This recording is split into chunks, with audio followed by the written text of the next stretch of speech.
Welcome to the What's Next series from NSHN. Uh, Today, another interesting session and another area. We have covered quite a few subjects over the years, but more importantly, we thought that we will take certain offbeat careers, which primarily in a day to day life, very honestly speaking, just before we started this discussion, we were also chatting about how many of the way I started wearing my spectacles. And I was just 10 years old when I had to wear my first pair of spectacles. Or, for example, earlier times, one had that mercury thermometer. I'm sure we still have it. But there are many more medical equipments which have come home. And the thermometer was one such instrument which we used as a technical tool to measure a certain finding about our human body.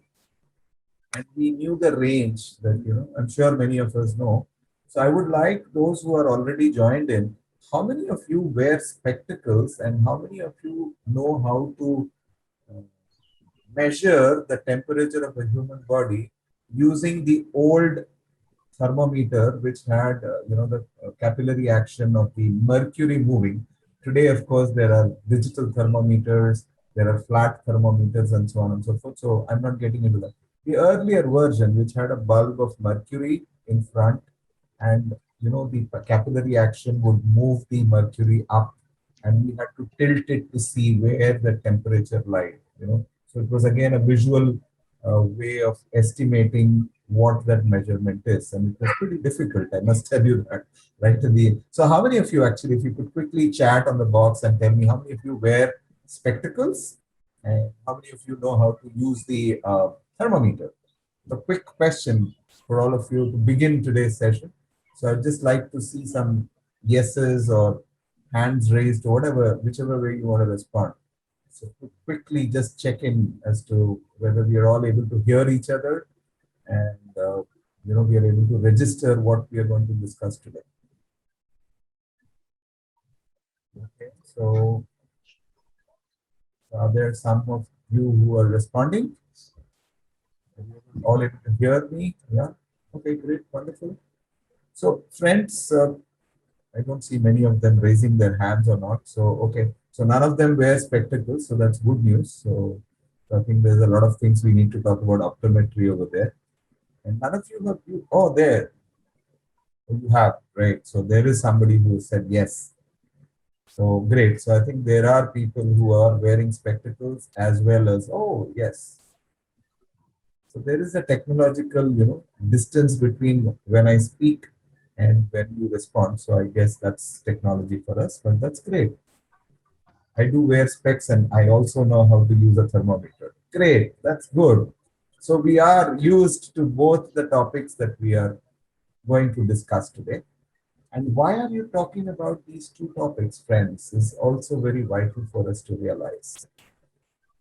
A, whereas we have been using it for the past so many years, we are today in a position where we need to also think about looking at opportunities and careers which are related to this. The basic reasoning for why we are going to discuss these are two great career opportunities which are offbeat and yet very important and highly in demand. A, when I look at optometry, which we will have Mr. Shomendra in case he's able to join, otherwise, we will discuss that offline. Uh, the eyes are a very vital organ. And I was discussing over the last few days to Shomendra, and he was telling me that eyes are such a vital organ in our human body that if one visits an individual or goes to a blind school, we will realize how gifted we are because we have eye vision. But within that, the necessity to have correct eye vision or the vision being corrected using an external methodology, which could be a pair of spectacles or soft lens, whichever be the methodology, is to correct one of our organs to work properly. The diagnosis or the analysis of how much correction which needs to be done is this very critical aspect of optometry. And that's another great career because worldwide and India wide, you would be understanding that nearly 71% of us need visual correction. Well, you can understand in a country which has a population of nearly 135 crores, 71%, you can well understand that it is almost 95 crore people who need help in terms of correcting their eyesight using external tools, for which optometry is a big necessity. There are, of course, multiple other reasons for which optometry is used. So we'll come to that once we can meet up. But otherwise, I will share that as a career choice. We also have another important thing. The human body is perhaps one of the most interesting organization which the universe has. It is performing perhaps very, very simple tasks. But beyond this simple task or behind these simple tasks are a series of complicated networks which work. And their measurements play a very vital role. Just to share, maybe about 2 or 3 years ago, when I was also a TED speaker, and I had another TED speaker on the same platform who was a psychiatrist or who is a psychiatrist, who gave a very, very interesting analogy of saying if a brain scan can be done and the different sizes of the lobes which are there in the brain are measured, it is easily possible to detect any psychiatric issues which could happen and how that person's behavior could be. If that is the advancement of science, we can well realize how much all of this can play a role. And today we have one of the more experienced persons, because I will begin today's discussion because it's a career. I was very, very interested to know where I have a gentleman called Dr. Ashok Shatra, who does not come from the urban society. He comes from a very famous rural place called Boidugati, which is there in the Hooghly district. Correct me if I'm wrong. And Boidugati is the place where Ma Sharoda. Am I correct, Dr. Ashok? Yes, sir. Yes, sir. So, That only this. Yes, yes. Carry on, sir. yeah. So I'll do correct me whatever No, no. information which you That's you are need. I'll correct. be You are very correct. happy. Coming from that kind of a small location, going forward to go on to do his biological sciences, preparing for thinking that he would be associated with the medical sciences, furthering himself in those days without any career guide or counselor.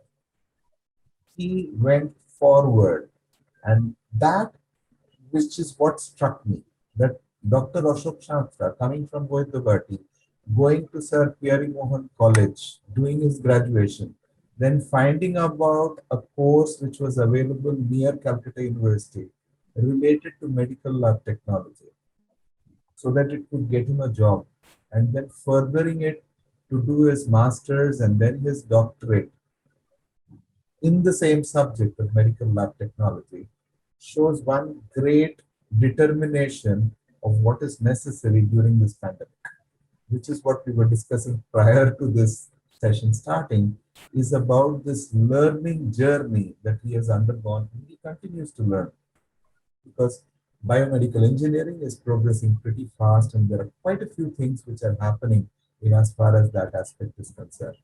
So Dr. Ashok Shatra, today we have Dr. Ashok Shatra with whom we will discuss, and you're most welcome to ask questions about any kind of medical lab tests which are done. And I'm sure you will get quite a bit of knowledgeable answers of how these tests or diagnostics are taken and how those reports are generated. So, of course, those questions are most welcome. Apart from that, today what I would like to start off with, Dr. Ashok Shatra, is the small connect between where the pandemic is teaching us how to learn from daily living. As you just shared these small example of the crow feeding another crow, learning and then getting the entire knowledge and applying it to another person, and so that it is useful for that person. I think that was a fantastic example you shared right before we started the session. I would also like to take this opportunity to invite Mr. Shomendra Ghosh, who's also joined us. So thank you, Shomendra, you're also there. So we have both the stalwarts today. Anything about the eye-related careers or eye-related issues, you're most welcome to ask. And of course, anything related to medical lab technology, you're most welcome to ask. So, Dr. Shatra, I would like to know, how did your journey, starting from a small school, move up to finish your post-graduation at Jadavpur University and go on to work with one of the largest hospitals for almost a quarter of a century? Yes, sir. How did Yes, sir. your About journey 30 begin? years. 30 My years. goodness, more than Yes. yeah. If you could just share Uh, some of the briefings. yes. Up to class 12 level, I studied in a rural school, the Singur, where nano factory started. Started after that, that's the history we know.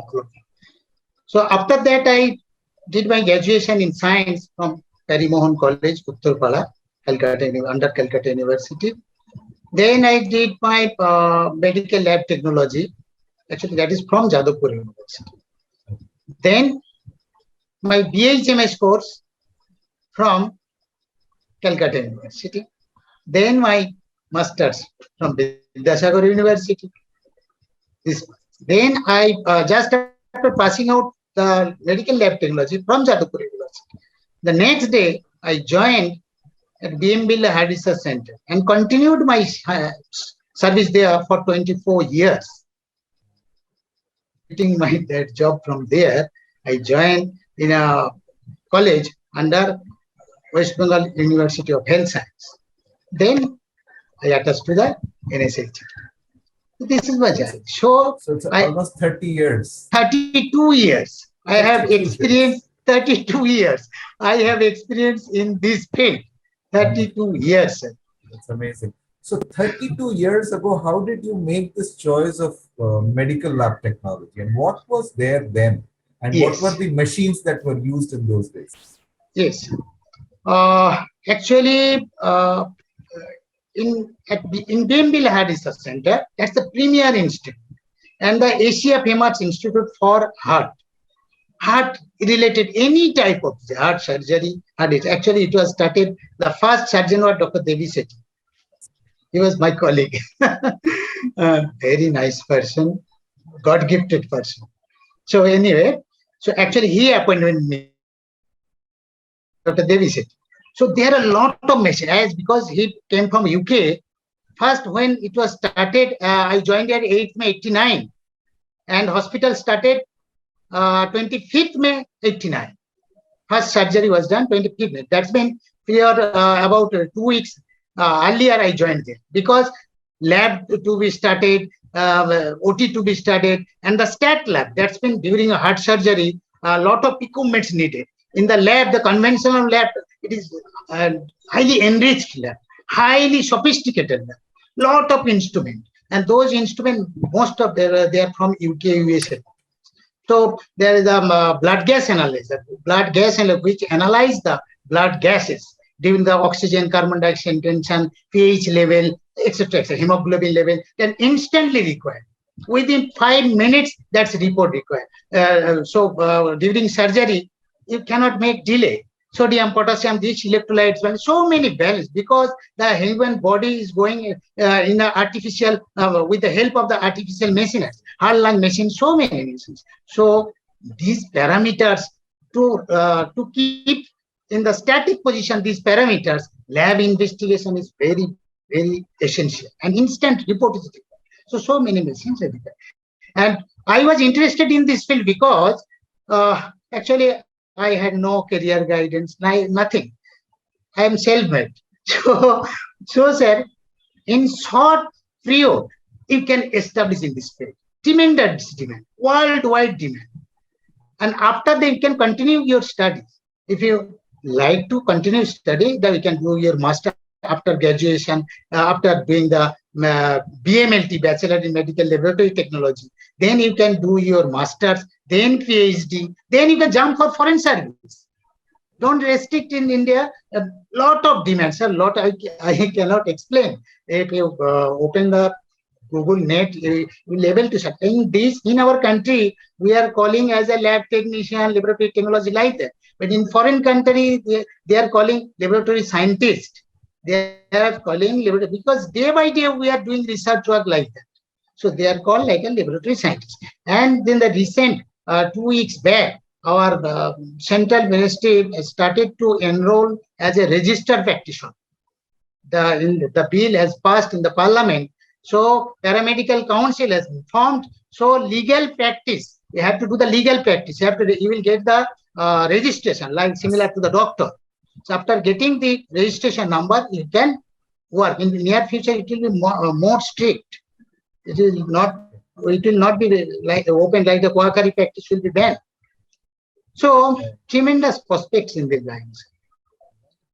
So I think you have just opened up so much of interest in this entire area. So Dr. Shatra, I would like you to begin with your entire activity, which was with medical lab technology.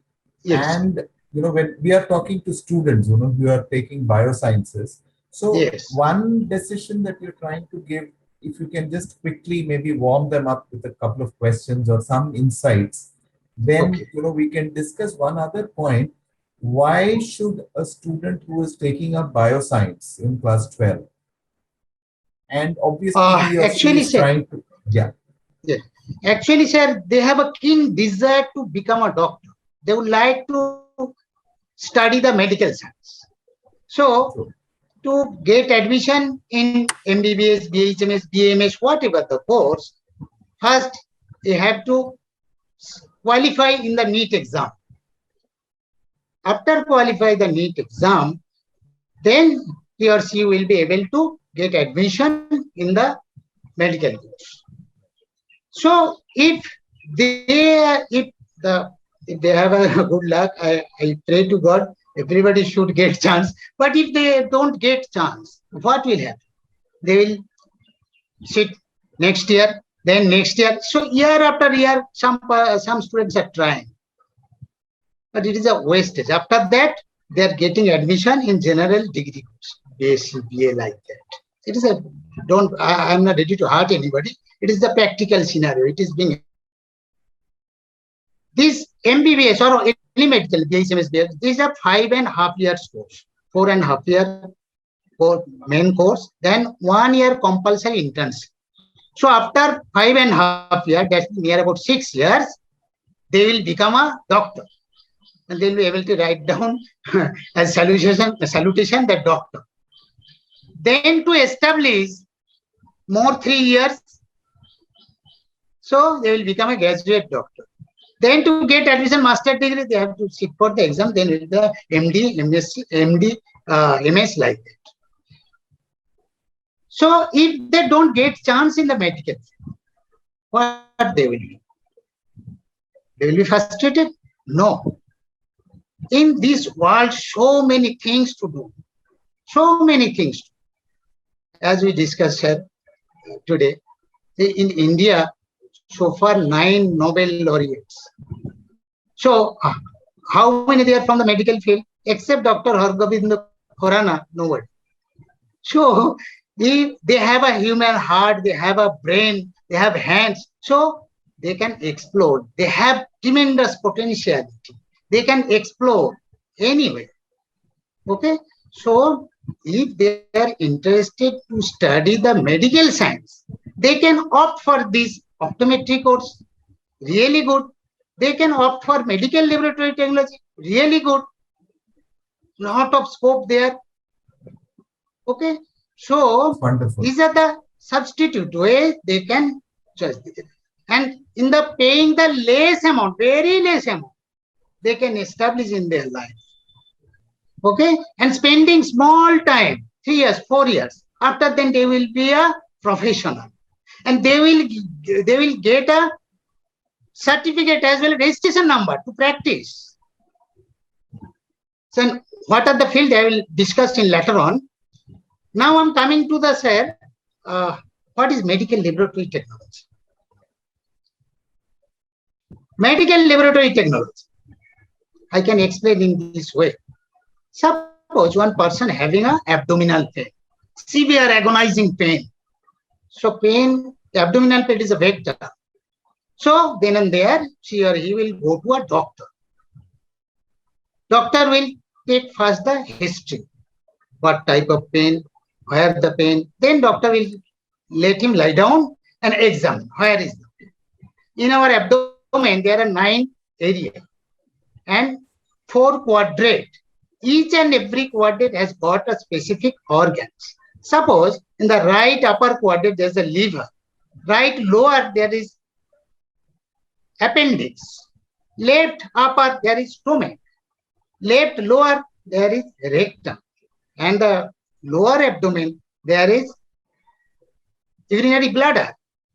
So, doctor do a provisional diagnosis. Maybe liver pain, maybe appendix pain, maybe gastric pain, maybe stomach, there is a stool accumulation or any problem, or in the urinary pain, or any gynecological disturbance, that's maybe the pain. So, there are provisional diagnosis. For confirmed diagnosis, doctor will ask lab test. So, the patient will go to the laboratory. The laboratory technology should draw the blood sample, then investigation will be done. If suppose liver function test, doctor will advise for the liver function test. Generally, there are 7 tests are there. So after performing the test, suppose it is diagnosed at the jaundice, that's the liver element. So it is confirmed diagnosis, the liver element. Doctor again asks for why the why the jaundice? Jaundice 3 types. So if there is hepatocellular jaundice, that means the infective jaundice, doctor again will ask for the hepatitis B test, hepatitis C, like that. So confirmed diagnosis will be made. So for the further treatment, confirmed diagnosis, prevention and prognosis of the disease can be done by these tests. Am I clear to everybody? Hope you are able to understand. So that's this be conducted by these medical laboratory technologies. So to carry out this test, you have to know the entire medical science.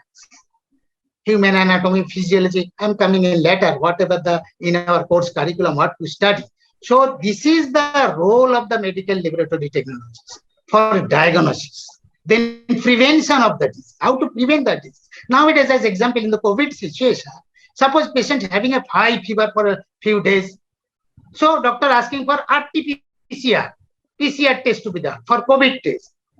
Who are doing this test? These medical laboratory technologists are performing this test and confirming, yes, COVID positive or COVID negative. So diagnosis is very, very important. So to perform this test, lot of things to know. Entire human body, human anatomy, human physiology, and the technology behind that. How to perform that test? What will be the result? Everything have to know. Actually, it was hidden. It was the behind the screen. Now it has revealed. Now everybody has able to understand. Yeah, medical laboratory technologists having a crucial role in the medical field. So I request my dear student, after 10+2, now you are in the frustrating condition, you are in the home, now you are in the puzzling condition, how we will establish in your life. If you don't get chance in the medical science, please you opt for this optometry and so many paramedical. Allied health science. Nowadays, we are telling allied health science. Okay, well said, so I think, you can. Yes. That's very vital. Which one point which you're mentioning now, very, very vitally, is that all of us have to be understanding to the fact that it's not about restricting ourselves that I need to become only this. There are very many career options. And I realize one thing which you're saying, that allied medical sciences, which means, Yes, sir. and these are very vital because we will still be involved in the same industry or in the same profession. We are still serving human beings to become healthy. Yes, sir. Because the Yes, sir. doctor is also dependent on the medical lab technician to do the diagnosis and to give the right reports for Yes, them sir. to prescribe the right medicine or do the right surgery. Yes, sir. So, Yes, if sir. you consider all that, so it's a kind of a teamwork. So you're Teamwork. part of It the is. team. Yes, sir. But Now yoga. Yoga is emerging because it is a preventive disease, a preventive medicine. One type of preventive medicine. Yoga, nutrition, optometry. So so many things. Psychology. In the allied health science, so radiographies. That's been the CT scan, MRI, X-ray, ultrasonography. So many diagnostic tools, so many diagnostic field, and that's each and every field is a huge in the past. So you can, student, my dear student, you can opt for these courses. so how does a student know that yes, he or she is very interested in it? So if you can throw some. Sir, in my class, in NSHM, in BMLT course, there are right now we have 90 students, and most of them tried to get admit in the medical entrance 2-3 times. After wasting the time, they have got the admission in NSHM. Now they are becoming very much interested. Now some of their 2-3 days back, again will you sit for the medical entrance? No, sir. Now we are satisfied here because we have wasted already through 3 years. So we would like to proceed in this field. After that, I am encouraging them. You get done a passport, or if you would like to stay in the service. Otherwise, you opt for your masters, masters in medical lab technology. Then do PhD. You will be coming in the teaching profession or in the research work. So there is a lot of So, scope. There's a lot of scope. Yes, I agree with you. lot of So, scope. So going forward, Dr. Shantra, so if you could just help us as to what is the eligibility and what is it that we need to have? Yeah, I think you're Yes. answering my question. Eligibility is 10+2 with physics, chemistry, or bio. Similar to get admission at the MBBS, BHMS, BMS, whatever the course. For the medical entrance, same qualification is needed, sir. Same qualification is needed for to get admission in the MACAUT. One common eligibility test is conducting, but right now it is not so strict. But to get admission in the University of Health Science through joint entrance, the student has to get the admission. That's mean the student. That's mean it is not so easy to get the admission. Now day by day it is going tougher because right now in the MACAUT it is open. So if our students are willing to get admit in this course, they will be able to join. Right. So I think you're going forward in terms of telling us as to the different programs which are there. Programs. Yes, sir. Earlier in this field, there was no formal course. I am talking about near about 40 years back. Then started certificate course, 1 year certificate course. Then started diploma course, first 1 year, then still now going on 2 years diploma. 2 years diploma. Now started a bachelor degree. Again, the master's degree also, PhD program also going on. So it is the history and the difference. So the student easily can proceed. Wonderful. There is no restriction if they are willing. So you're going to give us some idea about yes, physiology yes, and sir. pathology Yes, of the human body. Yes. Actually, our body, like as a building, the unit of a building is brick. So one after another brick is lying and making a building. Similarly, our body made up of a unit that is called the cell. cell in the structural and functional unit of our body.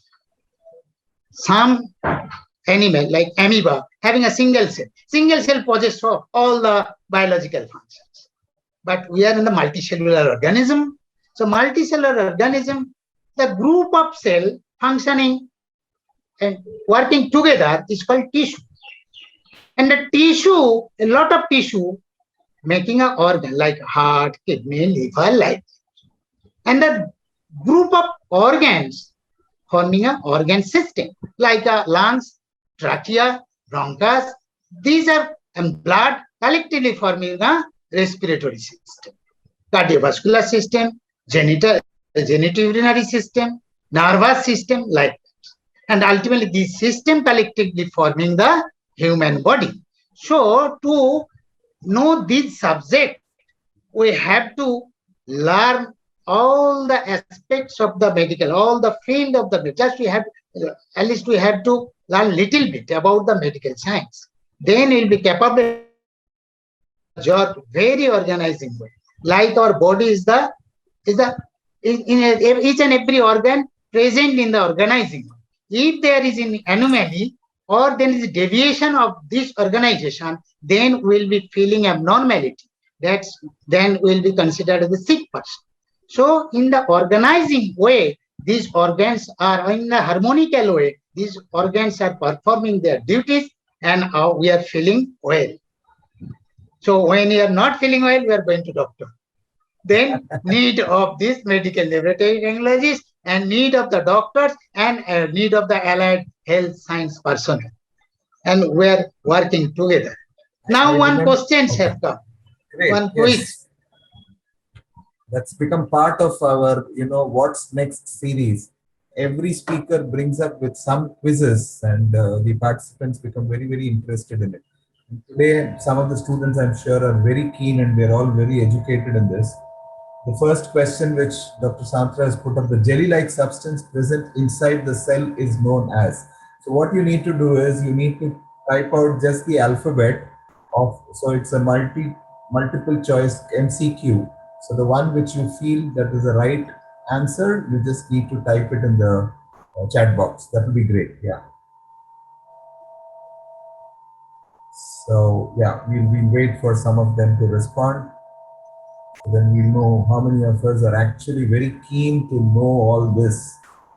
It's part of medical biological sciences. So yes. So while you're trying to answer, somebody has already answered A. Another person has also answered A. Wow. So, Dr. Shantra, what do you think? That's correct. Wow, that's correct. That's great. Wonderful. That's very correct. That's a wonderful answer. That's the correct answer. Very good.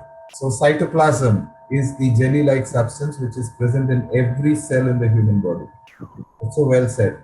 I remember one, from Tata Institute of Social Sciences. So there was this professor who used to conduct because there was psychology also involved, and he used to conduct the session on human physiology. Yes. And he used to mention about the pituitary gland as the bandmaster of the orchestra of the hormonal secretion in various parts of the human body. Yes, so you're doing it so wonderfully. So I think so I must come back with that as well. It's so correctly said. Yes. So wonderful. Great, Dr. Shantra. Yeah. So I think we have very, very interested students. So yes, very good. So going forward, so A, of course, what are the things? Yes, I think I was just coming to that. So if a student does take part in this course, what are the subjects he or she needs to pursue, and how does one study that? Yeah. Yes. The human anatomy and human physiology. These two are the mother subject of medical science. There is a pillar of everything. In MBBS, BS, whatever, then the medical course also, the student have to study for 1 year. 1.5 years. In the first, just after entry. In our subject, it is for 1 year in 2 sem. Human anatomy, it is for the structural point of our brain. Structural point, there is a difference in the structure like a cow and human beings. This is due to that's the structural difference. The structural point of view we have to study in the anatomy part, and the different bones, different organs, different tissue, where they are situated. This we have to, the structural point of view we have to study in the anatomy subject, structure of a cell. So if there is a deviation of the structure, that will be considered as the cancer. So that structure we have to study in the anatomy. Next, human physiology. That's been functional part of the each and every organs. Suppose, as you mentioned, pituitary. What is the function of the pituitary? Pituitary is the master gland. It is controlling the other glands. Pituitary, below the pituitary comes to neck portion, the thyroid glands. Then in the left side of the pancreas, that's the mixed gland. Okay. Then our genital system, that's also secretes some hormones. These are the glands, and they are being secreted from the pituitary present in the head.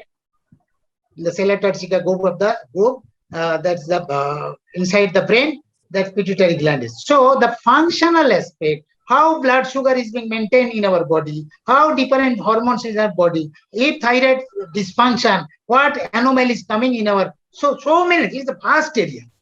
If any student study well this anatomy and physiology, he or she will be the master. If study well the anatomy, will be master in surgery, and if study well in the physiology, master in the medicine, as well in the pathology. Okay, if normal physiological state alter, that condition is called pathological condition. That's been disease condition.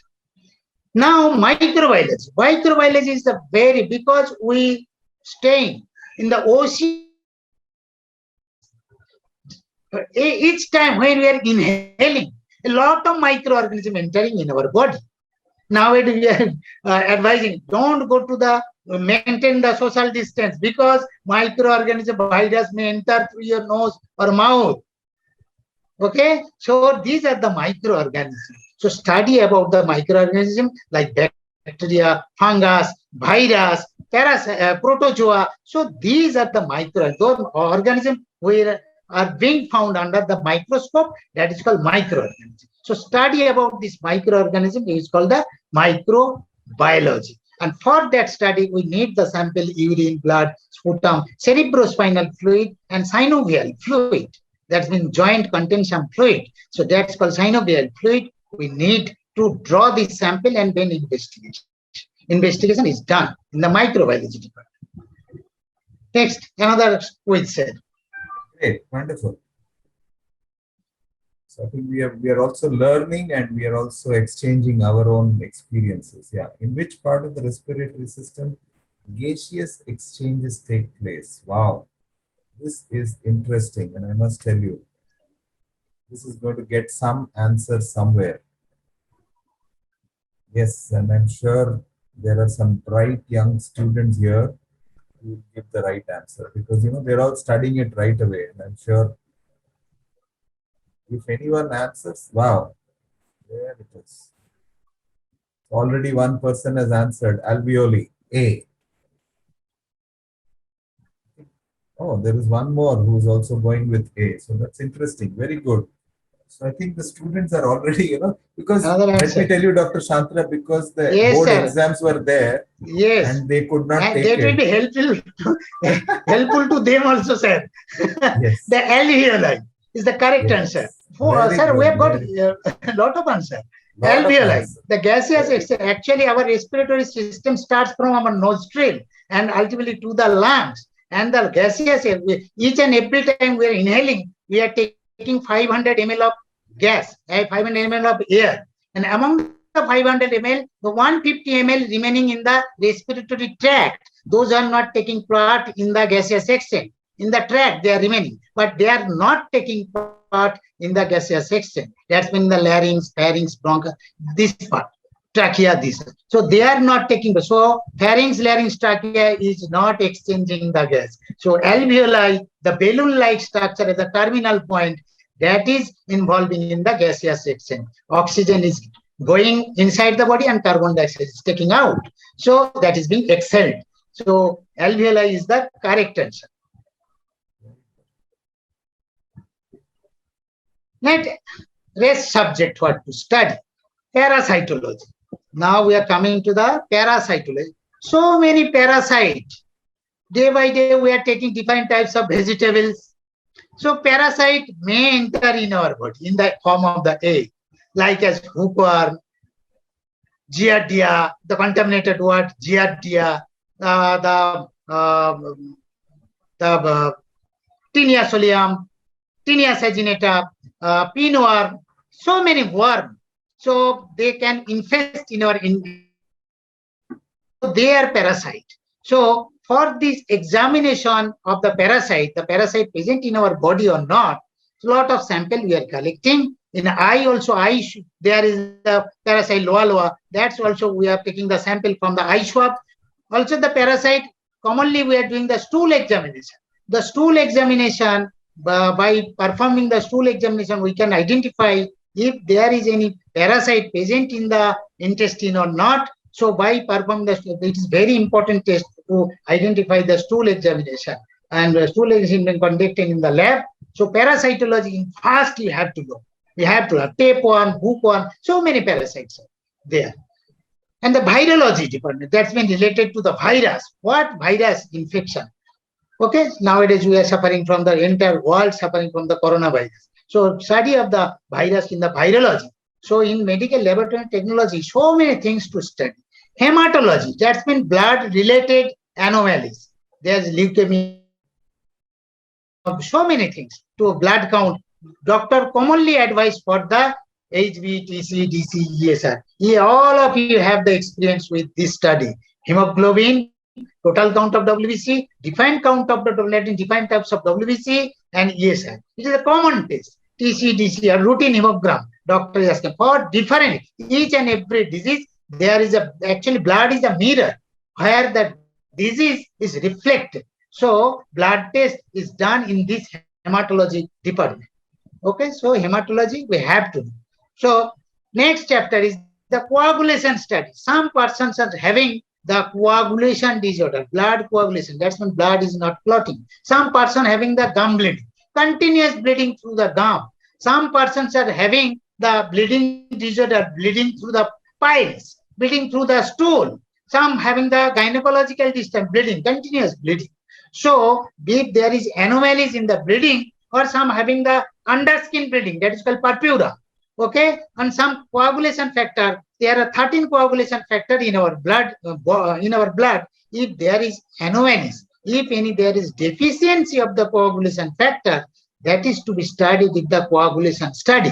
So coagulation study is very, very important. With the lack of the platelets and other coagulation factors, so patient may suffer from this coagulopathy. Okay, then clinical biochemistry. Clinical biochemistry, most of we are aware about it, the blood sugar. It is India will be the kingdom of diabetes. So by diabetes, the blood sugar, different enzymes, liver enzymes, pancreatic enzymes, cardiac patient get the heart attack. Then and there, how to recognize the patient having the heart attack? This cardiac enzyme to be done. Then and there, cardiac enzyme to be done. They are being conducted by the laboratory. There's lipid profile, cholesterol, TCDs, and the advances. We need the lipid profile assessment to keep our heart healthy. So lipid profile assessment is very, very important. These are being done in the clinical biochemistry department.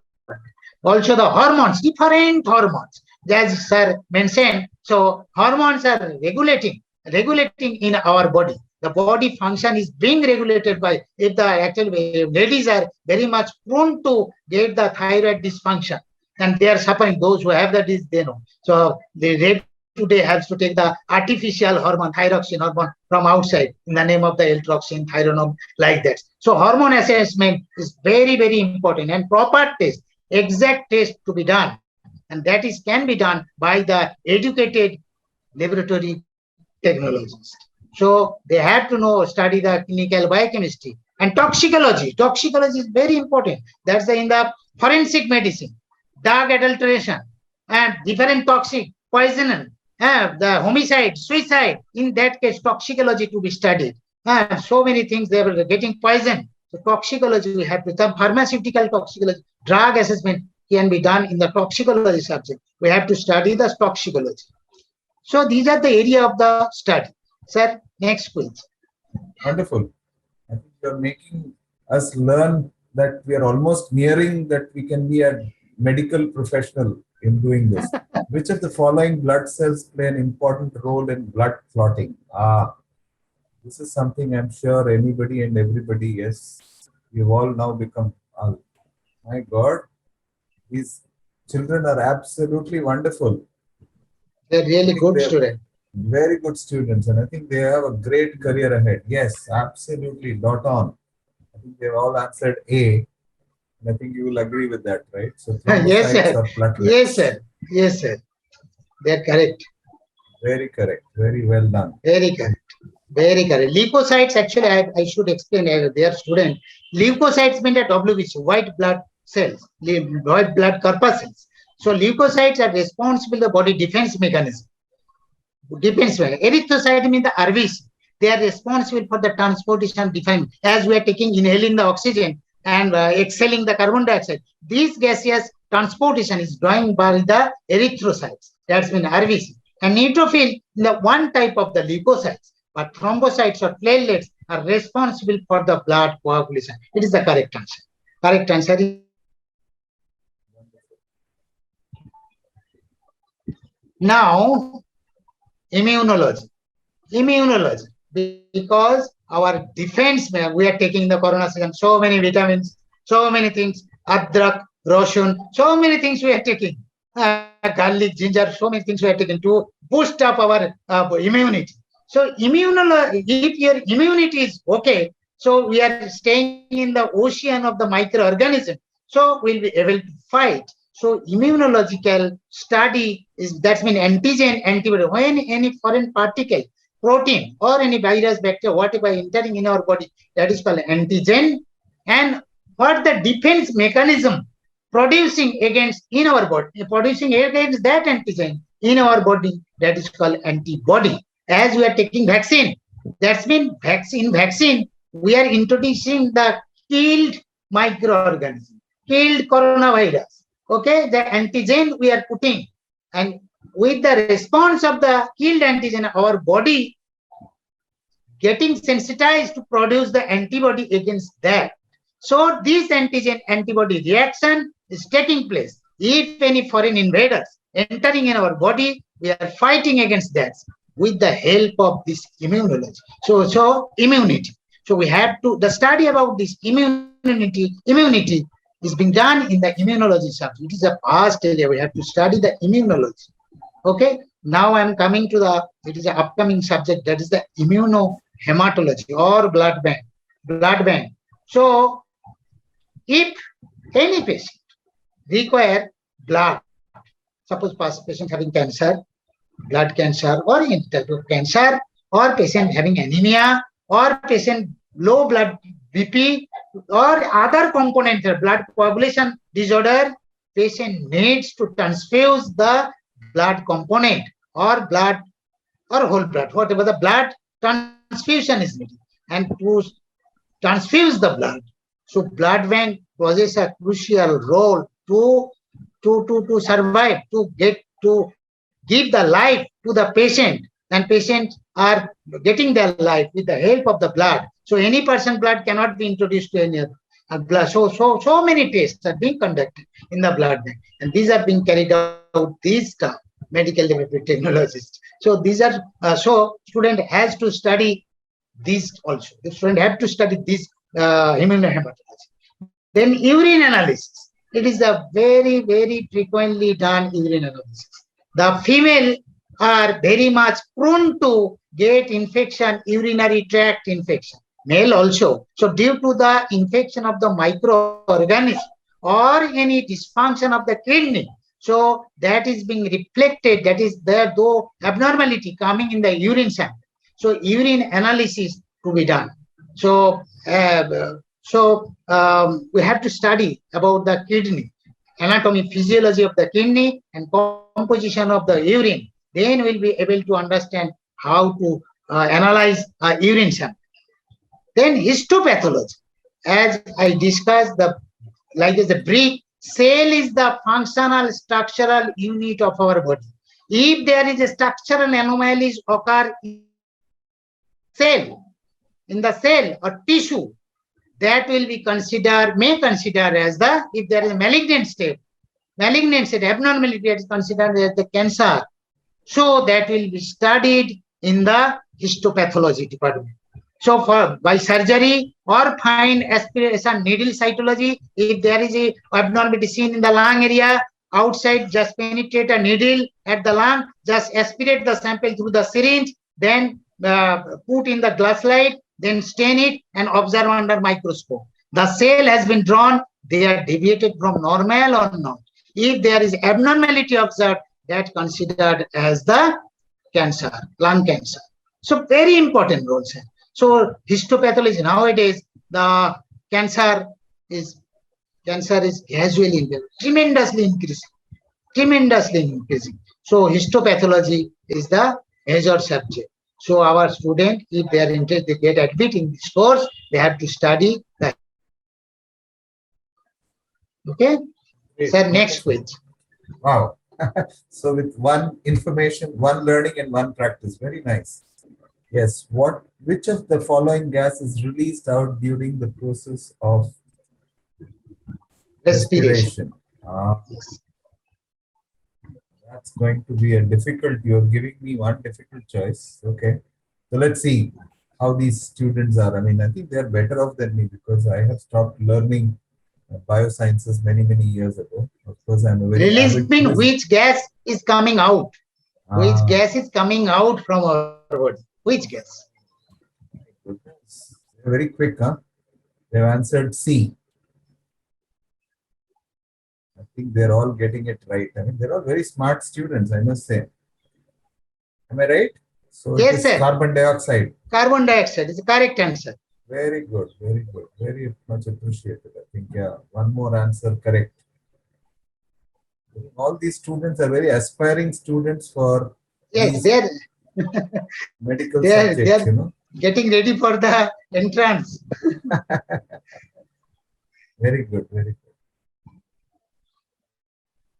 Yes. Then cytopathology, that's similar to the histopathology. The cytological sample to be taken from different area of our body. Okay, so after making a smear on the slide, they have to see under microscope there is inflammatory cell present or abnormal cell is present or not. That is being studied in the cytopathology department or histopathology. That is similar, they run parallel. Then molecular diagnostic.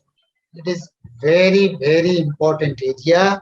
Now you are doing the RT-PCR in the coronavirus detection, where doctors are asking for the RT-PCR or for tuberculosis or MTB detection. So these microorganisms, each and every, as we also inside the cell, there is genetical material, that's DNA or RNA. So DNA and RNA to be extracted from suppose the coronavirus, RNA virus, so that RNA to be extracted. Then if we get the 10 RNA virus, we'll be making copy of this DNA. The numerous multiplication will be done and a group of RNA will be getting or DNA will be getting. Then we'll be able to identify, yes, this particular RNA possesses to particular organisms. That is being studied. Very important studying, that is being studied in the molecular biology. So molecular diagnosis, now RT-PCR is being done in the molecular biology department. Okay, so the genetical study is being done. Then the cytogenetics. So suppose the patients are having the cancer, it is a genetical disorder, there is cytogenetical. So suppose they got from their parents or not, that studies can be done by the cytogenetics. Okay. Then surgical pathology. Surgical pathology, so during surgery, so many tissues coming like the breast tissue, tumor tissue, abdominal tumor, uterine tumor, the gallbladder. So many organs are coming during surgery, and from the surgeon, the sample preservative, formalin samples are coming to the lab. Then we are doing the test. So that's the surgical pathology. Okay. Next, the reproductive biology. Nowadays, it is another problem in our society. That's the reproductive problems. The parents, the married couples are not able to get their baby. So they are going to doctor, and doctor are advised to get done these so many tests. In case of male, the semen analysis is required. The nature of the sperm, count of the sperm, that is being done in our laboratory. So if they need the artificial reproductive technology, ART, then also the sperm count, sperm analysis, so many things, the fertility assessment is required in this reproductive biology. So we have to study this subject also.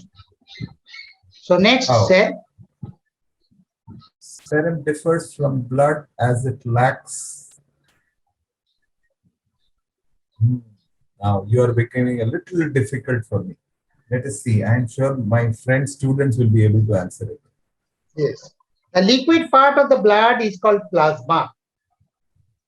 And plasma, if I say, waiting for somebody to give me they will get the answer. Yes. Yes, I've got it.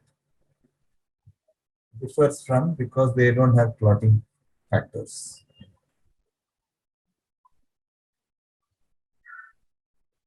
It is answer B, sir. Yes, sir. Yes, sir. If Very the good. plasma, liquid portion of the blood is called plasma, if plasma is clots that transfer into the serum, that means serum is differ from the, that means serum is devoid of the clotting factors. The answer B is the correct answer.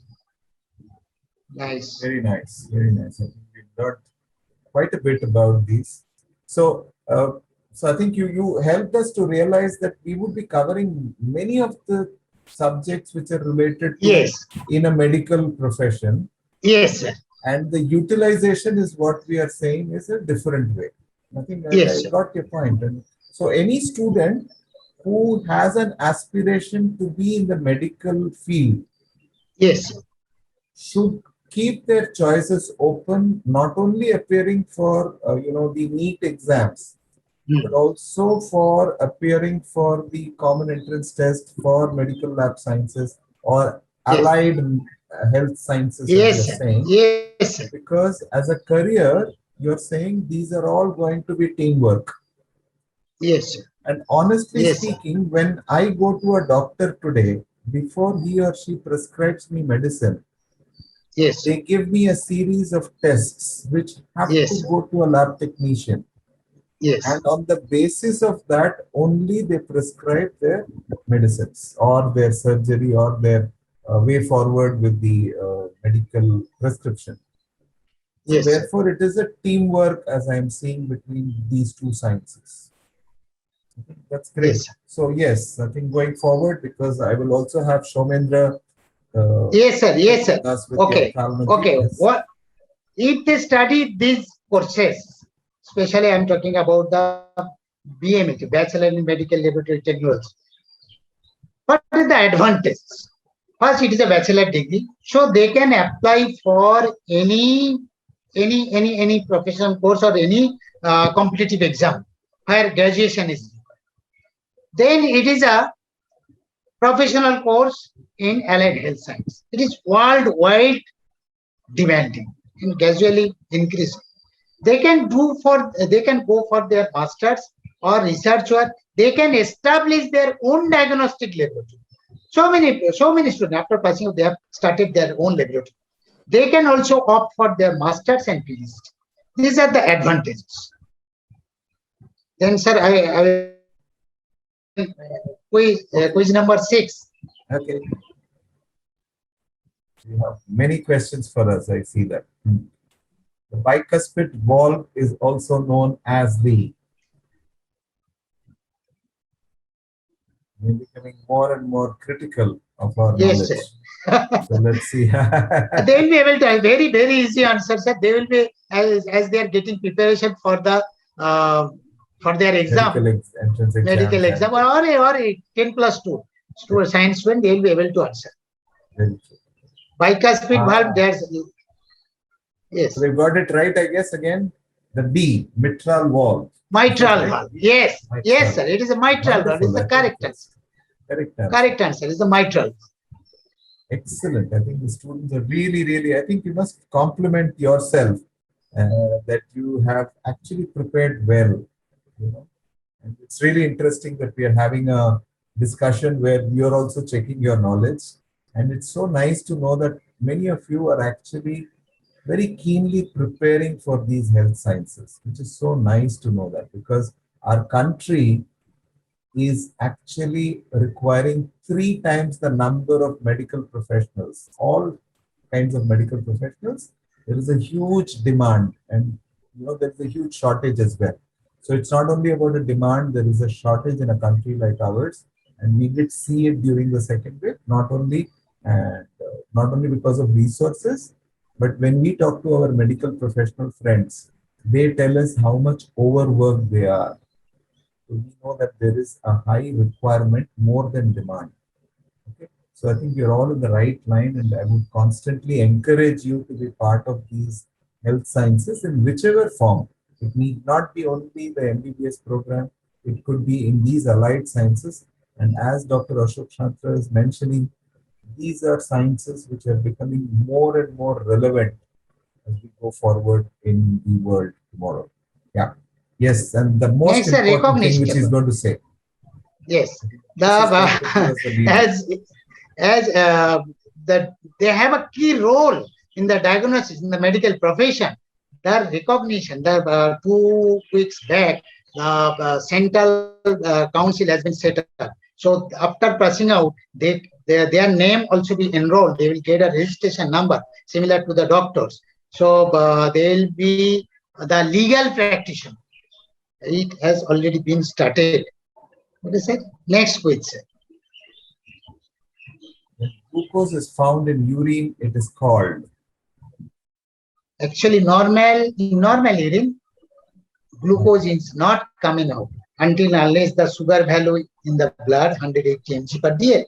If it is beyond of that, then the sugar will start to come through urine. That urine is called what? Wow, so they already started answering. They know it, the tip of their fingers, I think. They're saying it's glucosuria. Yes, correct answer. Wonderful, That I think. So you have a lot of great, very nice to know that. answer is coming. Yes, and so the best part, Dr. Ashok Shatra, in this discussion, all these students are actually sitting in different places. They're Okay. not sitting in a classroom. So obviously they cannot see what their other person is answering. Okay. So I can assure you that That's correct. Yes. so everyone is correct and everyone is very knowledgeable about it. It's so nice to know. That's very encouraging to see so many students interested in these health sciences. Great. Next, So, sir. so I think Dr. Shatra, I will take a break here because this Yes. is something which is going to be common to both you and Okay. Soumendra. Okay. Because NSHM is where both of you come from. So I'll just take this forward. So you have one more quiz. So let's take Yes, that. sir. So Okay. Soumendra, just wait. I think we'll take it forward. Yes, sir is The waiting. windpipe is also called. I will finish soon. Yeah. So what is a windpipe called? Wow, you got it right all the way. It is C, trachea. Yes, sir. Correct. Beautiful, very correct. Correct. Well done. I think you got all these 8 quizzes right. So do you have more quizzes lined up? Yes, sir. 2 more, sir. Sir, 2 opportunity more. should I say right now or I will We can discuss it a little later with Soumendra. Okay, sir. Okay. Yeah. This quiz Soumendra, number. do you have a slideshow or we are going to go live on this?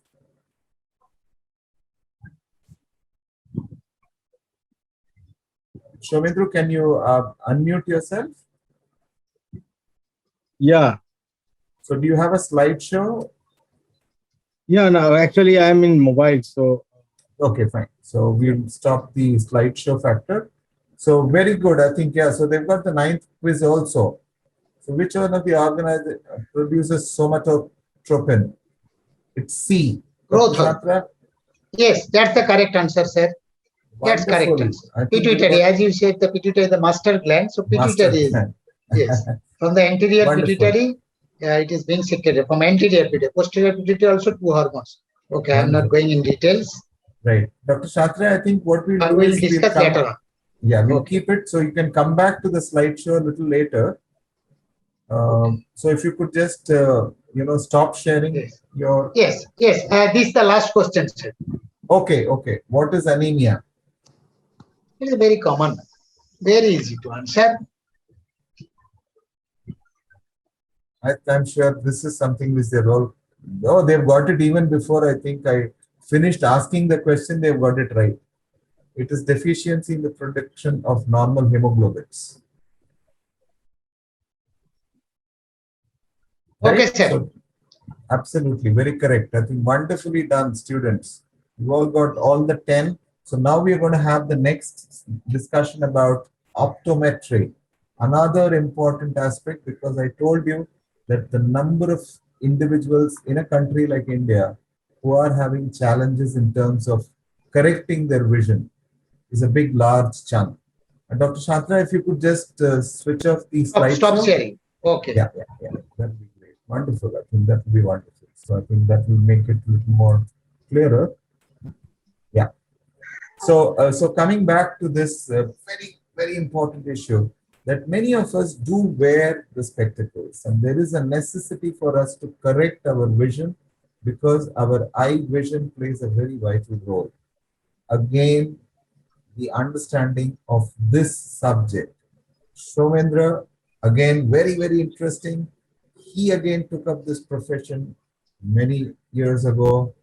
And how did he decide to take it? Because I'm sure you also had bioscience in his class 12. And in those days, similar to Dr. Shatra, you would also have been an aspiring individual wanting to get into the medical profession. And again, he took an allied subject. So, Shomendra, I will take that cue for you for how did you choose this profession? Thank you, sir. Actually, last 20, 25 years before, optometry, the profession optometry was not that aware among the public. So we know that, the doctors, when you have problems in our eyes, like eye diseases, can't see about having vision problems. So we used to go to a doctor. So one of my, so I was also, aware of after my high secondary, I don't know, knew about this particular profession. So suddenly, when I, started my graduation studies, I have some problems in my eyes. So I consulted, I know one of my uh, uh,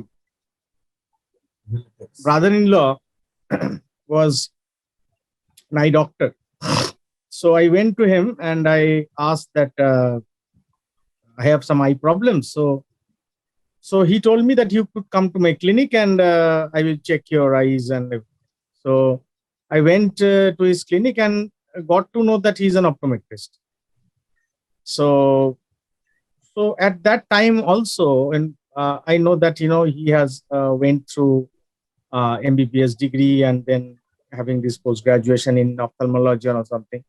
So suddenly, after discussing with him, I know that there is another profession which is called optometry.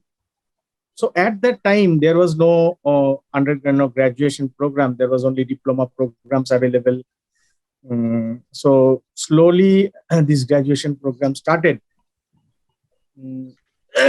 So suddenly, I took interest because I was having a keen interest in medicine and thing.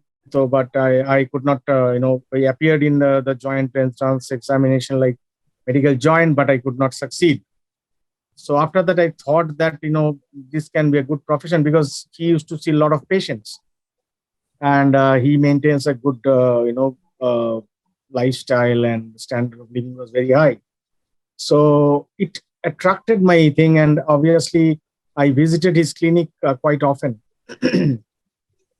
So after that, I started my diploma in optometry first. Then I went to uh, Jadavpur. There was a advanced diploma course, Jadavpur University. Then I went to NIMS University, Rajasthan, for my bachelor's and master's. Then I went on going to work in few hospitals in Calcutta, like Lifeline, then Dr. Nihar Munshi Foundation, then Ramakrishna Mission Seva Pratishthan, like Shishu Mongol Hospital, Calcutta. After several years of practice, I then joined because I started my own practice in several optical chambers in Calcutta. Then after that, I thought that I should not go here and there, and I started. I got a job in GKB Opticals, and I started working there as a full-time optometrist. And I keep working for 3 years as a full-time consultant optometrist. And I was also looking of their Better Vision program, that is used to do school eye screening programs in different school children eye screening programs. And after that, I left and I joined NSHN Durgapur in 2004. And then I went to UK for a while to under UKRE program to as a visiting scholar. Wow. And I came back again, went there, and because my father was not well, and I again came back, and again I went in 2012, worked in some visual psychophysics lab to study deep brain stimulation for the improvement of a specific eye disorder called amblyopia. In layman term, we used to call it lazy eye. Basically, there are a lot of treatments available, but some of the new work is going on, pioneering work is going on deeper brain stimulation in the lab. So I was there again for a while, and I came back after my research grant. And I also obtained full-time PhD there, but unfortunately I have to come back because my father was almost in terminally ill, and he passed away in 2015. Again, I went back to Australia for my fellowship in University of New South Wales and Melbourne University. And there is a college of optometry that is called College of Optometrists. There I went for a glaucoma fellowship.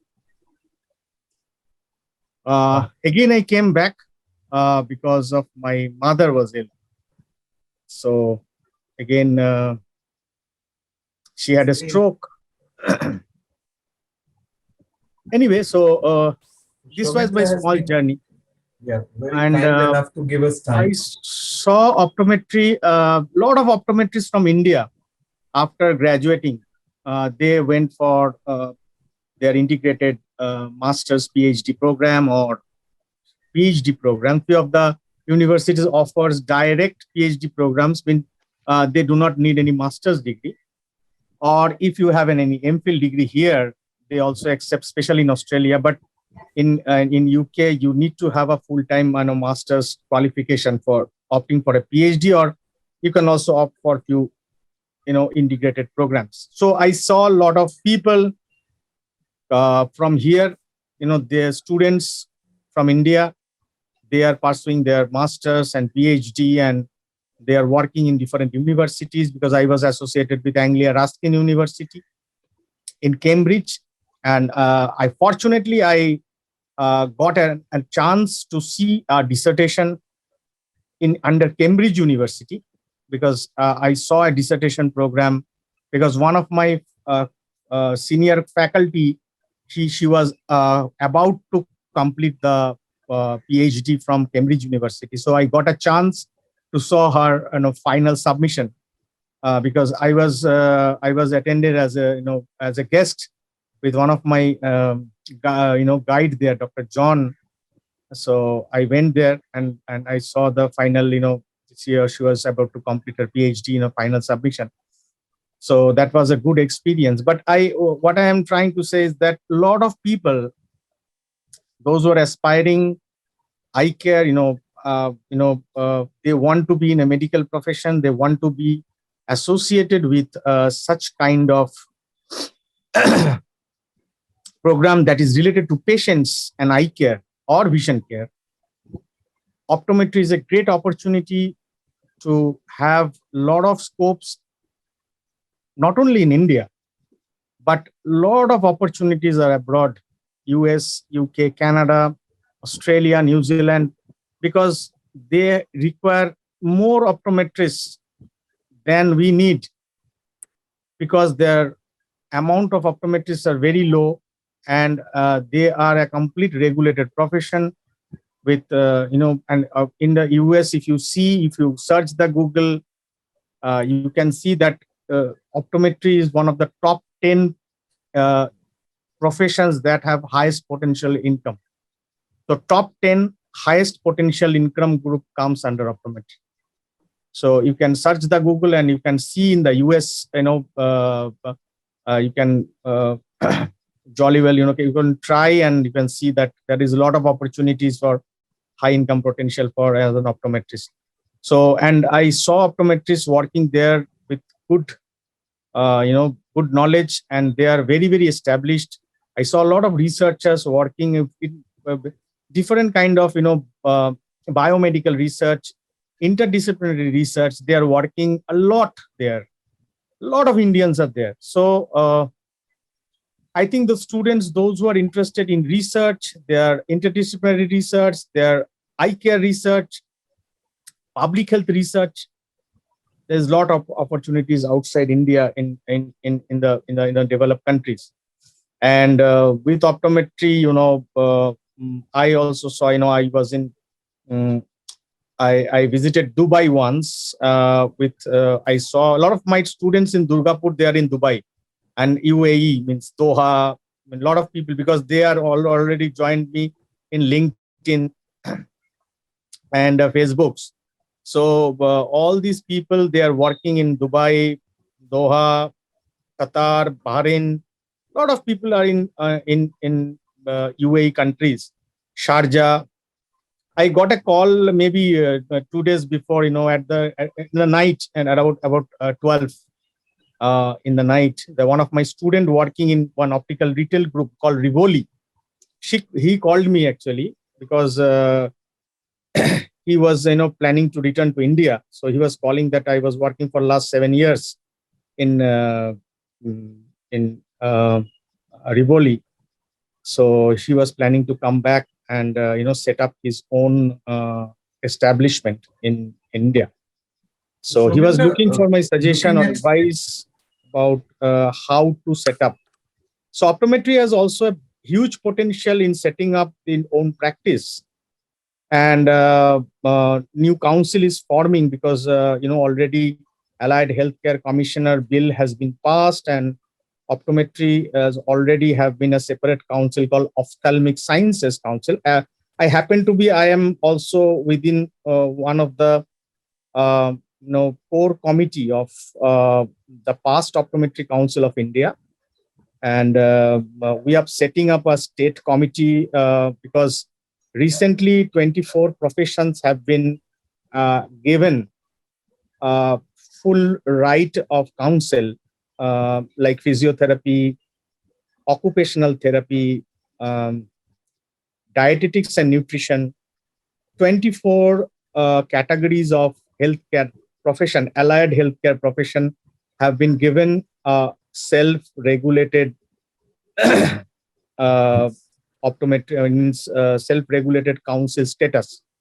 So the president of India. Shomendra, coming back to a critical factor, Shomendra, uh, ophthalmology, you shared with us your journey through how you took up that as a profession. We have students here who are basically class 12 students who have taken up biosciences. And you also mentioned very importantly that there are huge opportunities. It is very paying. It is one of the more interesting areas in the United States, and I'm sure in many other countries like the Middle East, the developed countries, where there is a necessity for ophthalmology and even for higher studies. So we are just trying to observe this notion because I do see parents and schools and teachers and many of the tutorials which force students to prepare for the one and only MBBS program. So that's one part which I'm seeing. The second part which we are discussing in today's journey of what's next is, should students keep this option of ophthalmology as a probable subject, apart from, of course, the medical sciences and the allied sciences? Should they also apply for such programs? So that's one part. The second is, if they do apply, which kind of institutes which offer a degree program which is under a valid university like Macau, which is a and the degree programs are recognized by AICTE, the courses are approved by UGC, and the college has a reputation that they have a very good laboratory. So I'm coming to the factor where how important is in these kind of subjects, both to Dr. Ashok Shantra and to Shomendra, the laboratory equipments and the state-of-the-art facilities. How important are they? Yeah, because this course is basically a skill-based course. Whatever you learn in, theory, that is fine. And basically, you have to develop your skill sets to manage patients, whatever you have to do on your own hand and your own experience. So that's why, you should have a good state-of-the-art laboratory. I hope NSHM has one of the best, laboratory infrastructure setting in Calcutta and Durgapur. And basically, laboratory lab work is more required because you need to have an hands-on sessions, and obviously in NSHM we used to ask people from industry to have different companies like Bosch and Lomb, Alcon, and Johnson and Johnson, different contact lens industries, different ophthalmic like Essilor, Zeiss. All these people now in COVID they are doing it online or virtually. But normally when things were normal, not new normal, but the old normal, we used to have industry visits and industry. We used to send the students to, because industry exposure is very important, as I feel, because you should completely update yourself about the products and about the technology. That is most important. Newer technologies are coming because you are wearing a lens and you are wearing a progressive lens. So newer designs every day is getting, newly designs are there, and which are more comfortable for the patients. At least 10 years when we used to prescribe progressive lenses, nowadays progressive lenses are more comfortable to wear. There is a less chance of progressive dropouts. So so we used to do in NSHM, we do a lot of industry interactive sessions in campus and off campus. That is most important. And laboratory, obviously you need to deal with the patients, and in addition to that, I think NSHM we do certain kinds of externship programs like short observations. Apart from internship, they have a mandatory 1 year internship in the 4th year for either in any hospitals or any other clinical setup. But apart from that, during their 3-year stay period in college, we used to send them for observations in different hospitals as a part of our summer programs or summer vacation programs or any kind of externship programs. We used to do. So, Shomendra, one part which you're saying that NSHM has state of the art laboratory. I'm sure Ashok Chantra would also say that with the medical lab technology. The other factor, which of course I know about NSHM, is you have a lot of industry faculties, which is so great to hear about it. So therefore you are Yes. getting people who are practical. So, and that's really important. So when taking a decision, when both of you are telling students should ensure that you are choosing a course and a college which offers best faculty, which offers best industry interface, which offers the best laboratories for you to practice. I have another question for Dr. Ashok in the same factor. Yes. These being skill-based programs, I mean, both of you mentioned the word skill-based program. Yes, sir. Yes. Does that mean that classroom learning or theoretical learning, the percentage vis-a-vis laboratory-based learning, the percentage, it is higher in these kind of programs than in other college-based programs like MBBS? Is that what we are trying to come to a discussion on this? Uh, Uh, uh, Yeah, College Dr. based. Ashok, if you can take. Yes. Should I share my Please. slide? Just. Yeah. Shall I answer? I think Ashok is just sharing his Okay. slide only. Okay, Soman okay. sir, please you start. Soman sir, please you start. You start, sir. Okay, Soman sir. sir, please. Okay, Yes. sir. Yeah, actually, I think that whenever we are, mm, whenever we are, talking about laboratory teaching or practical teaching, uh, basically, I think optometry and basically, this is basically a clinical based program. Obviously you need to be associated with clinics, so that we can and in college, inside the college, you need to see, because we have clinics inside. In Durgapur we have clinics, and a So lot of patients I come. think I'll reframe this question a little more, Shomendra. I'm saying as a student, I Yes, understand the clinic part. I understand that. As a student, because till class 12, most of the students who are listening to us today are used to classroom learning. And that's exactly classroom what I'm learning. trying Yeah. to. Just wait and just let's understand this. So therefore, a lot of bookish knowledge comes to us till class 12. And that is the education system that is. Even when I appear for an engineering or a law exam or a medical exam, I am expected to mug up a lot of knowledge, and I am supposed to clear one of these admission tests. And when I go to college, my mind is set that I will have a classroom, I will have lectures, I will have a lot of books to study, and then I have to appear for exams. I am saying, since this is a skill based program, is the percentage, suppose say in those kind of programs, there are out of every 100 classes, 80 of them are classroom theoretical sessions and 20 of them are lab sessions. In your programs, is it that it is more lab based and less theory based, is what my question was. I mean, for the students also to realize this. So that's what I was trying to hint at when I was asking Dr. Ashok Chantra to. No, the theory, classroom teaching is that is fine, because we have a set of syllabus as prescribed by the university, and you need to have a theoretical knowledge. Otherwise, how can you apply it on practicals? So, but practical sessions are very much important. Means if you see a percentage, then it will be 60-40 relation on theory and practical teaching. So I think a lot of impetus should be given to the practical sessions, because a lot of clinical knowledge you require when you are dealing with a patient, because you need to deal with their eyes. The eyes are very precious things. Once you made mistakes, then it will be a problem.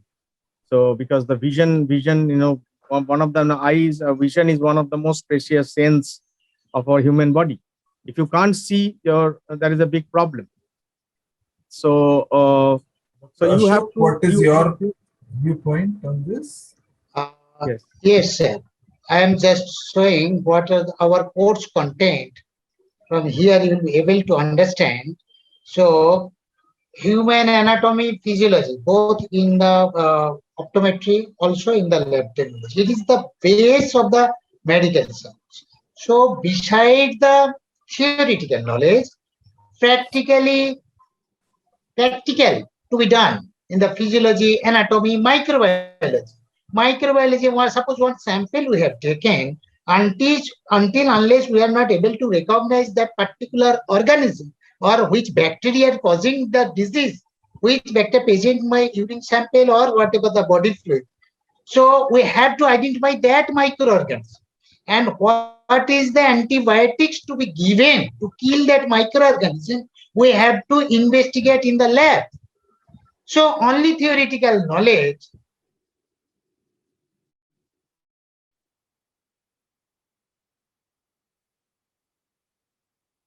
Yeah, Ashok became mute.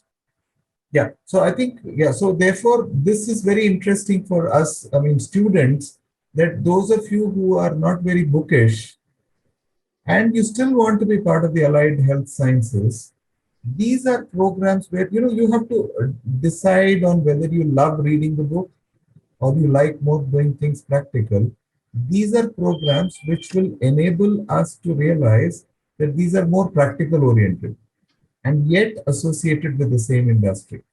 So in totality, if I look at it, of course, till class 12, we have a lot of theoretical knowledge. There is no doubt about it. But going forward, we need to also realize that we also need to identify who we are, what kind of a learner we are. If we are a bookish learner, we love to read a lot of books, we love to learn from theory. Well, yes, then these kind of courses are also important. But if you decide that, hey, I also love practical things more, let me assure you that these are programs which are equally paying, which are equally respectful, and which can Yes, equally lead you to higher programs all over the world. And there is much of demand all over the world. So yes, I sir. think that that's a very critical juncture that I wanted to leave in with all of us. Today has been a wonderful session. Dr. Shantra, of course, took us through the medical sciences, through all the subjects that we needed to test.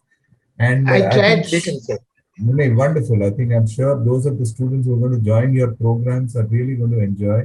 And Shomendra, of course, took up the most important organ, which was the eye, and how optometry and how that itself we call as an eye doctor, and how that is a very flourishing profession. And it's in high demand all across the globe, and especially in a developed country like United States. It is not computer science, it is not computer programming, but it is these kind of medical programs which have a high demand. Let me assure you, if you visit those countries, you will see that that is where the most respected professionals are there. So, friends, for some parting words before, so I would like to hear about Shomendra as an advice to the students who are listening to us. How should they apply? And one question, any questions that you have, friends, you're most welcome to answer. I have one question which is there. Is there any age limit for joining either of the programs? No, sir. No age limit. No age limit. Wonderful. No. Even earlier, it was up to 23 in the medical entrance. Now that limitation abolished. So at any age they can join. University did not have any cutoff age limit like that. One thing can I mention one point? Sure. If you permit me. Please go ahead. Yeah, thank you.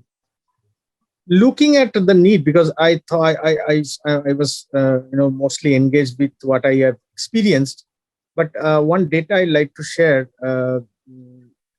which we were working with WHO and WCO and IAPB, International Agency for Prevention of Blindness. I was a part of the study in 2012 as a part of the IAPB study. we have an international conference in Hyderabad in 12, and we have estimated that the ideal requirement of there is a pyramid made by WHO and WCO, World Council of Optometry, and obviously World Health Organization, that for a patient, 4 optometrists and 1 ophthalmologist is very much needed.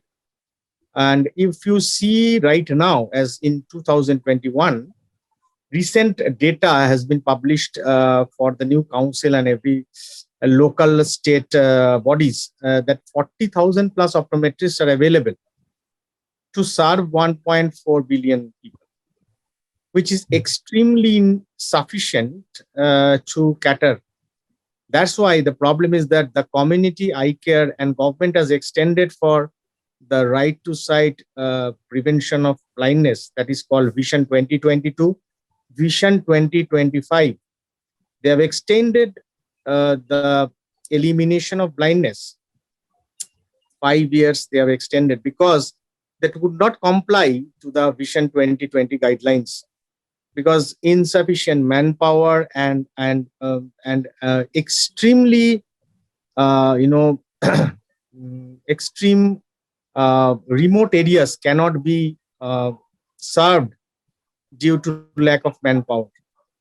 So right now, as per the current guideline, 1,15,000 optometrists at least is required in the present scenario, and only 40,000 plus optometrists, which includes diploma, bachelors, and obviously any at least 2 cadres. They need at least 1,15,000 optometrists are required, and ophthalmologists are also required in huge number, because ophthalmologist numbers are very less.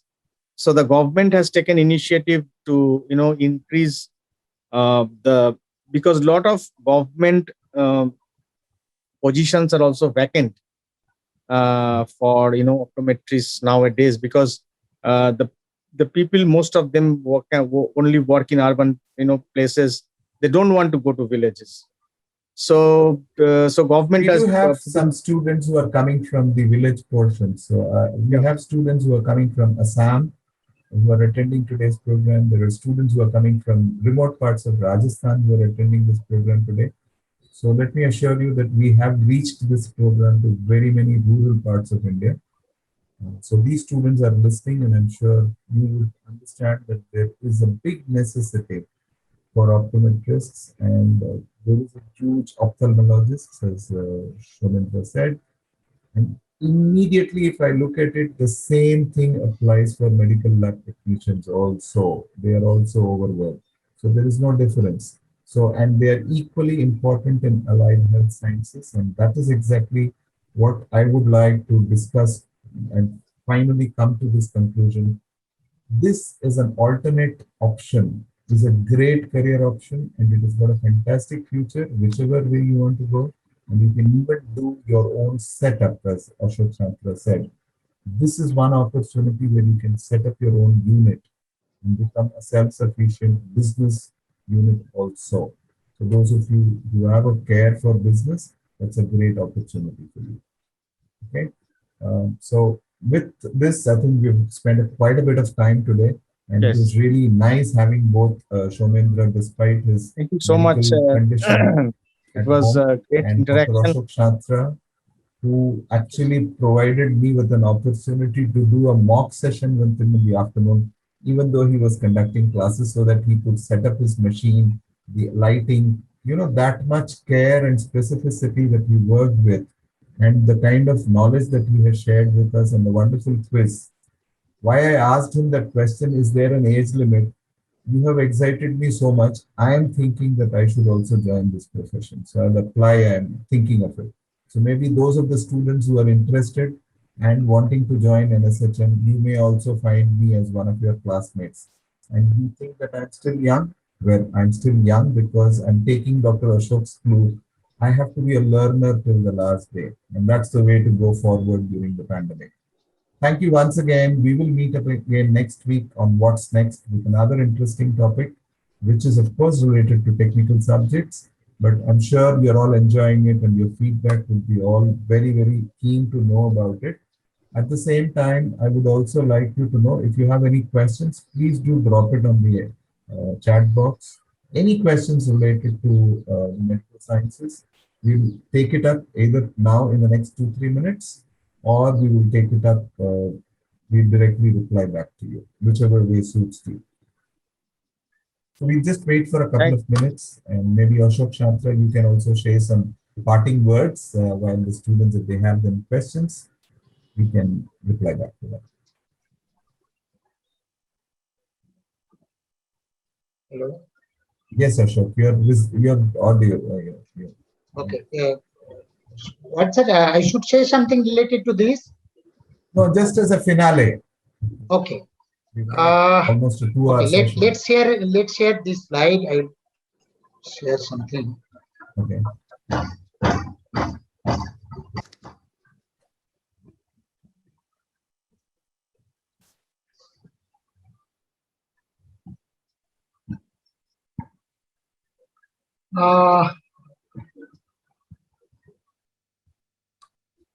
What are the opportunities? So in these field, first they can be absorbed in the hospital. They can also they are being absorbed in the different field in the medical science. Okay. Then these are also the different field of the medical science. Then yes, top recruiter in medical science in India. So many hospitals in different cities, in the government area also, AIMS, and these are private hospital, the big shot private, say Apollo Group, Max Group, Fortis Hospital, Columbia Asia. Recently, we have sent 27 students to the different hospital for their practical training or their internship for 6 months. We were in Delhi, we were in Ranchi Medica, and we were in Kolkata, and the rest are in Durgapur. Durgapur 3 hospitals, Health World, IQ City, and another is the another is the another hospital. So we have sent all the students here for their internship, and they are doing very well. And some of them got the opportunity to join there as their staff. So they have got the offer. So after just finishing at their internship, they have got the opportunity to become a employee of that institution. So students should not be frustrated if they don't get the chance in the medical science. That's in the MBBS course, they can opt for these courses. So that's my advice. Wonderful. I think that's a great advice you're giving, and thank you so much once again. We don't have any questions now, but in case there are students who want to ask questions, you can always drop it to us, and we'll reply back to you very soon. And thank you so much for attending today's session. It was really nice. Yes, Shomendra, you want to share some? Actually, Dr. Shatra, if you could just. Yes. I just make a last quick point of, as Shatra sir has already mentioned about the opportunities and scopes of, being an, that is very nice of, BMLT course. There are a lot of opportunities working in hospitals and either in government sector or in private sectors. But in optometry, we also, have, apart from your government, this hospital opportunities, we have, there's a lot of corporate involvements, corporate retail, corporate, ophthalmic lens manufacturing industries, contact lens manufacturing, because they also employ technical background people for their professional services, like, Lenskart, and also, a lot of companies, Luxottica. There are a lot of big multinational brands. So optometry is not only, working in hospitals or working in corporates. They have also opportunities working as a private practitioner. That is most important, because now council is being formed. You are getting a license like an ophthalmologist to practice independently. Because I went through the HP bill, they have given labor code, and they have given permission to work independently, prescribing for spectacle lenses, prescribing contact lenses. You can work in for pediatric patients, like squint and orthooptics, like those who have crossed eyes. You can treat them independently. So all these are independent practice. So a person who is not interested in getting a job or not doing any job either in hospital or any other optical retail, they can work independently as an entrepreneur, as a practitioner, a medical doctor. That is mostly important. No optometrist, being no one will have an unemployment ever. That's my point. That optometry, you will not get unemployed. You will have either a job or a simple employment. That is a guarantee. Wonderful. Thank That you I so much. just wanted to say. Very, very encouraging words, because what's next? Everybody is thinking about how do I make my future. If I more say secure. what's next, I say after optometry, no unemployment.